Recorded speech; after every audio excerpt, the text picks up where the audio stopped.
So hello everyone, I hope you all are doing well. So आज का जो video है वो है सेल के ऊपर में। आज हम इस बेसिक्स सेल के डिस्कस करेंगे। सो ये कुछ बेसिक से क्वेश्चन है जिसका आप वीडियो के एंड में आपको इसके आंसर्स मिल जाएंगे। Now comes to its discovery. तो इसकी डिस्कवरी की थी इन 1665 रॉबर्ट हुक ने।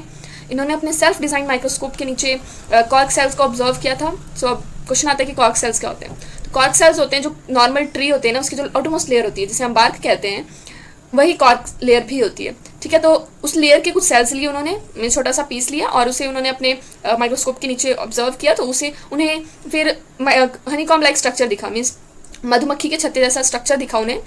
सो उन्हें ऊपर से डेड सेल्स थे, तो अंदर से इनकी जो जितने भी कंपार्टमेंट्स लाइक दिखे इनको, रूम्स, स्मॉल रूम्स दिखे जो कि अंदर से बहुत ही खाली थे। तो उन्होंने इसे सेल नाम दिया। वाई? बिकॉज इन लैटिन सेलुला एक टर्म है जिसका मतलब होता है स्मॉल रूम। सो सेलुला वर्ड से सेल टर्म इन्होंने इस रूम मतलब छोटे छोटे कंपार्टमेंट्स को नाम दिया। ठीक है, तो अगर आपसे क्वेश्चन पूछा जाए कि हु डिस्कवर्ड सेल, तो आप रॉबर्ट हुक लिखोगे। बट अगर आपसे क्वेश्चन पूछा जाए स्पेसिफिकली कि who discovered first living cell, तो आप एंटोन वैन ल्यूनहोक कहोगे, क्योंकि जो रॉबर्ट हुक ने जिस सेल को डिस्कवर किया था वो डेड था। आई होप आपको ये समझ आ गया हो।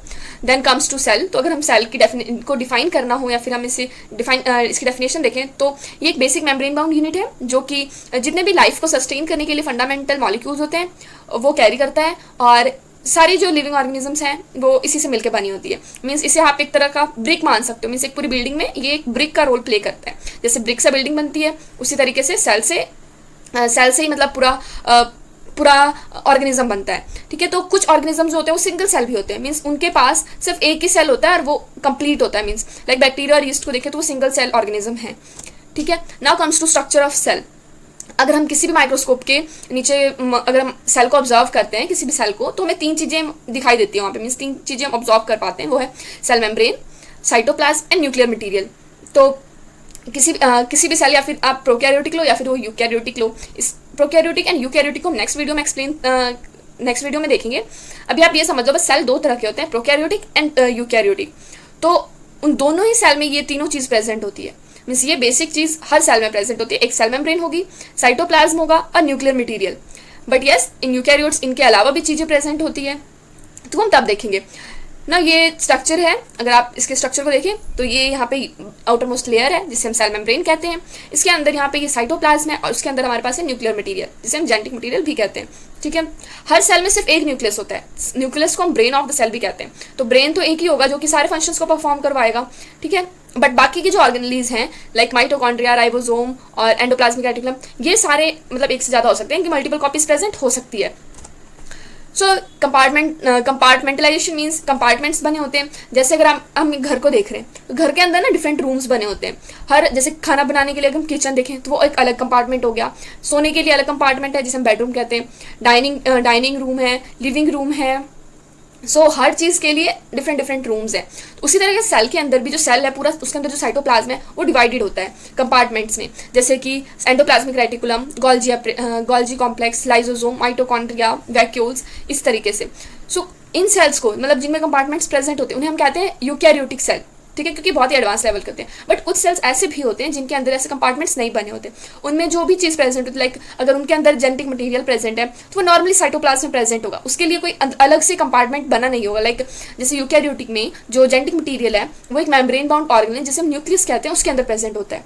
But in case of prokaryotic वो नॉर्मली प्रेजेंट होता है साइटोप्लाज्म में, और इस केस में हम उसे न्यूक्लियोइड कहते हैं because they lack nuclear membrane and they also lack various membrane bound organelles. ठीक है, तो ये बहुत ही प्रिमिटिव नेचर शो करता है, बहुत ही प्रिमिटिव नेचर के ऑर्गेनिजम्स को शो करता है, जबकि जो यूकैरियोटिक है वो एडवांस लेवल के हैं थोड़े। तो एडवांटेज क्या है कंपार्टमेंट का?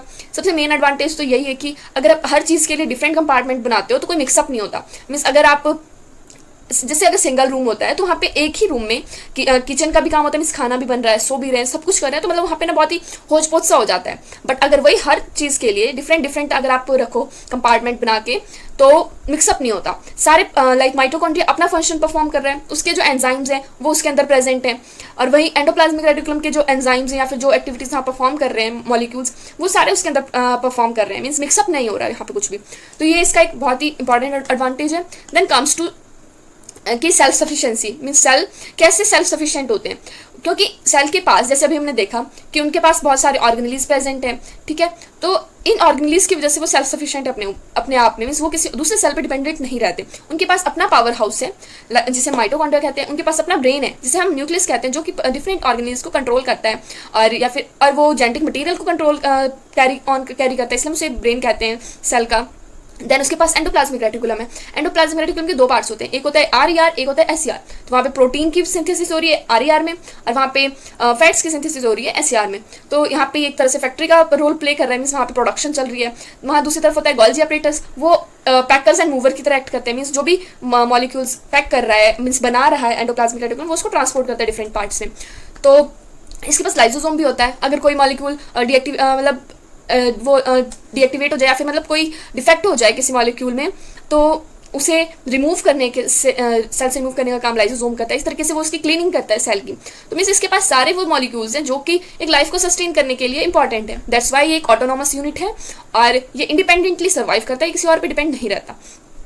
एंड यस, बहुत सारे सेल्स मिलके टिश्यू बनाते हैं, बट जब सेल्स कंबाइन होते हैं ना, तो उनके जो डिफ्रेंसिएशन है वो कुछ चेंज हो जाती है। इसलिए वो बेसिक स्ट्रक्चर सबका सेम है, बट जब वो कंबाइन करते हैं तब थोड़ा सा डिफरेंस आ जाता है उनमें। इसलिए वो डिफरेंट जब ग्रुप बन जाता है तो वो अलग टिश्यू बनाते हैं, फिर वो अलग अलग ऑर्गन्स बनाते हैं, फिर organ system, then organism. So ये बेसिक सा था। Then comes to facts about some facts about cell. तो स्मॉलेस्ट सेल अगर हम देखें तो माइकोप्लाज्म है, जो कि है PPLO means pleuropneumonia like organisms. इसका जो साइज है वो 10 माइक्रोमीटर है। अगर हम लार्जेस्ट सेल की बात करते हैं तो ऑस्ट्रिच का एग सेल है लार्जेस्ट। लॉन्गेस्ट में ह्यूमन ब्रेन का नर्व सेल, ठीक है, हम नर्व सेल जो है वो लॉन्गेस्ट में आता है।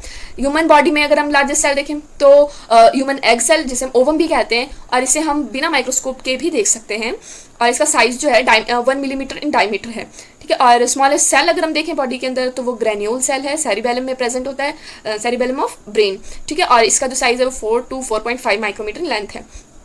सो आज के लिए इतना ही। आई होप आपको ये समझ आया। अगर आपको कोई डाउट है या फिर कोई फीडबैक देना हो तो वो आप कमेंट सेक्शन में दे सकते हैं, और अगर आपको वीडियो अच्छी लगी तो प्लीज़ लाइक करें। Thank you so much for listening.